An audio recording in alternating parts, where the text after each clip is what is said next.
बकौल शंकराचार्य जी, पूरी राजनीतिक परिदृश्य में कोई राजनीतिक दल नहीं नजर आता जिस पर भरोसा किया जा सके, राजनीतिक व्यक्ति नजर नहीं आता जिस पर भरोसा किया जा सके। एक जिस पार्टी की अभी आप बात की, संघ से थोड़ी सी अलग हट करके वो अपने प्रबलता का जौहर दिखाती है, प्रदर्शन करती है, ऐसे में कैसे ऐसा है कोई एक फॉर्मूला, एक संगठनात्मक मकड़ी का नाम सुना है जी, मकर जाल का नाम सुना है। जी, मकड़ी कहाँ फंसती है जाके?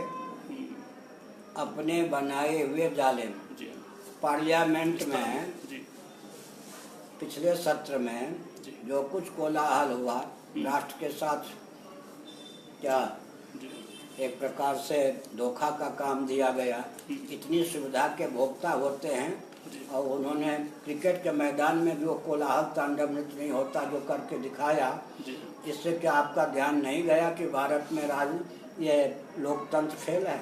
जी, कोई भी विचारक विश्व का समझ सकता है कि भारत में लोकतंत्र नामक चीज नहीं है, प्रजातंत्र फेल है। क्योंकि विधानसभा, विधान परिषद, राज्यसभा, लोकसभा, जो इनका स्वरूप है वहाँ जा करके नेताओं का, उससे तो लगता है कि भारत में लोकतंत्र फेल हो चुका है। फेल हो चुका है, जनता समझे या न समझे, उसके मस्तिष्क में विकल्प हो या ना हो, हम तो समझ रहे हैं कि भारत ने विश्व स्तर पर सिद्ध कर दिया कि पार्लियामेंट का जब स्तर, सांसदों का स्तर जब इतना गिरा हुआ है तो राष्ट्र कहाँ जाएगा? जी, यानी ये कह सकते हैं। मैं एक और कहता हूँ, मैं किसी देश का नाम ही ले लेता हूँ, मान लीजिए अमेरिका है, वहाँ कभी राष्ट्रपति पद के लिए चुनाव में अमुक अमुक उम्मीदवार थे। मैंने कई भाव व्यक्त नहीं किया, लेकिन हृदय में सोचा ये अमुक व्यक्ति जो बढ़ चढ़ के बातें कर रहा है, बेकी बेकी बातें, अगर ये राष्ट्रपति होगा तो अमेरिका कहाँ जाएगा, विश्व कहाँ जाएगा? क्या अमेरिका की जनता इतनी दिशाहीन है कि ऐसे व्यक्ति को राष्ट्रपति का पद देगी? लेकिन बाद में मुझे कभी, कैनेडी आदि के समय से ही मैं बहुत जागरूक हूँ, बाद में अमेरिका ने सिद्ध कर दिया कि उसका बौद्धिक स्तर तो बहुत ही घटिया है। माने उसके पास राष्ट्रपति पद किसको देना चाहिए उसकी समझ ही नहीं है।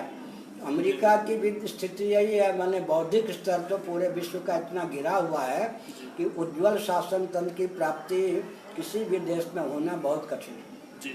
उन्मादपूर्ण शासन तंत्र, एक चुटकुला सुनाता हूँ, मान लीजिए आसाम की बात, एक डीजी आके पुलिस विभाग के मुझसे दीक्षा लिए हरियाणा परंपरा के रहे होंगे, उनकी नौकरी मान लीजिए आसाम में या किसी प्रांत में, उसका नाम नहीं लूँगा, उन्होंने कहा महाराज सबसे अराजक तत्व जो था उस पर मेरी दृष्टि थी कि इसके जेल के शिकंजे में डालूंगा।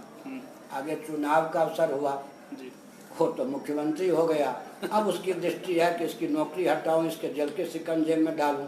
अब बोलिए हम सृजन कहाँ है? उन्होंने दीक्षा लेने के बाद कहा, भोले भाले थे, धार्मिक थे, कि मैंने सुना है कि गुरदक्षिणा दी जाती है मुँह मांगी, आप कोई मुझसे गुरदक्षिणा में मांगिए। उन्होंने सोचा होगा 1-2 लाख रुपया मांगेंगे।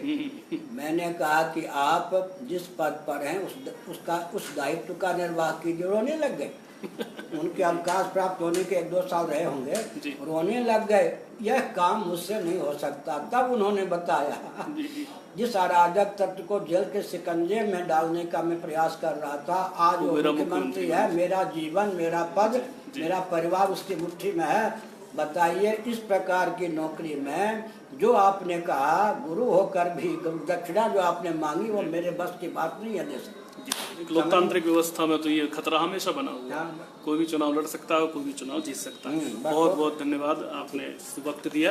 तो स्वामी निश्चलानंद जी का एक ही वाक्य है कि भारत में लोकतंत्र उतना सफल नहीं कहा जा सकता जितना बाकी वैदेशिक या दूसरे देशों में जिस तरह से फैला है, क्योंकि भारत का जो नेचर है, भारत का जो स्वभाव है वो धर्म से गवर्न होने वाला है। एक धर्म तंत्र की ऐसी स्थापना होनी चाहिए जो विश्वसनीय हो और परिष्कृत हो। बहुत बहुत धन्यवाद, नमस्कार।